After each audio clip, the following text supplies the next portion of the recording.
রান্নাঘরে আজ নিয়ে এসেছি কাজু ইলিশ। তার জন্য আগে একটি গ্রেভি করে নেব।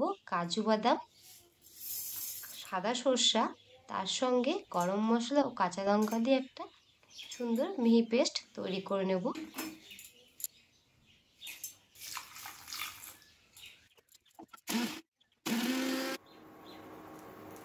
কড়াই বসিয়ে কড়াইয়ের উপর সর্ষার তেল দিয়ে জিরা ও তেজপাতা ফোড়ন দিয়ে তার উপরেই ভেজে রাখা ইলিশ মাছগুলো দিয়ে দেব।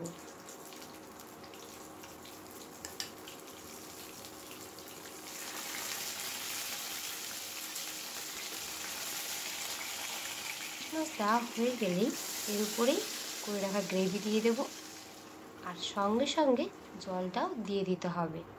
তার উপরে হলুদ, লবণ ও টমেটো। জাল উঠলেই ঢেকে দেব।